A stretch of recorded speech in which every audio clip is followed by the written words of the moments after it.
Looks like a good one, a good smallmouth.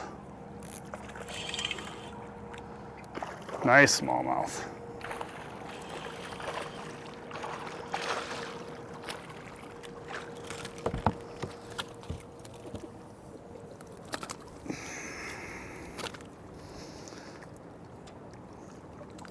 All right, so that was definitely, you know, the currents kind of rolled around a little bit and positioned us, you know.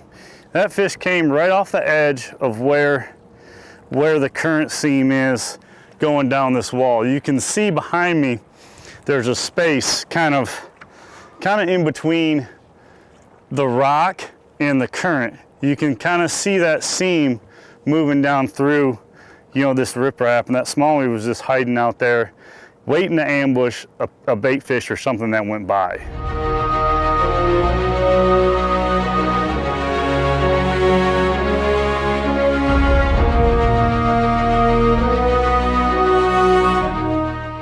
Hey guys, what's going on? Bass Pro Tour angler Jonathon VanDam.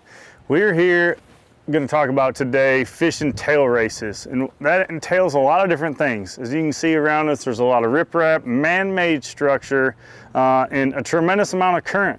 So, but a lot of these entail timing is a big key, and you know, the time of year is another aspect that plays, you know, pretty heavily. There's a lot of fish that live around these tail races like we have behind us, a lock and dam type system, and it's just a great place to catch a lot of different fish. So largemouth, smallmouth, depending on where you're at in the country, definitely come into play with these, but the main aspect is current and bait.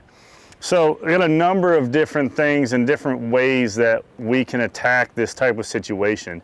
You know, we have everything from, you know, fishing right directly behind the spillway with a lot of current, to fishing riprap, to man-made barge ties, stuff like that. You're dealing with suspended fish, as well as fish that are just in those current seams. You know, so how I like to approach these particular areas especially is, you know, knowing that there's generally a big population of fish. The first couple things that I'm gonna have tied on for sure is gonna be bait fish imitation type of lures. Something like a small swim bait like this, little paddle tail, you know, 3.3 inch or even a 4 inch. Sometimes, you know, depending on where you're at, you're gonna run into some bigger bait. I like throwing stuff that's a little bit smaller a lot of times, like the little swim bait here. I'm gonna throw on a 7'6" favorite JVD Jackhammer series rod. It's one that I designed. We make long casts and really, you know, has a lot of sensitivity as well. I'm gonna throw it on just a, you know, kind of standard spinning reel. This is a Daiwa ballistic, you know, 2500 series or 3000 series, kind of whatever you prefer.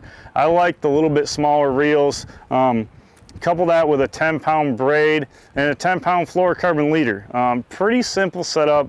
You know, I'll tie an FG knot a lot of times, you know, when I'm connecting my braid to my fluorocarbon. You know, and it's really simple. I mean, it's just a small, well, I like the tungsten, these little tungsten heads like this. You know, you're able to throw a little bit heavier weight without having that large profile of the head. So it just kind of makes the bait a little bit more natural.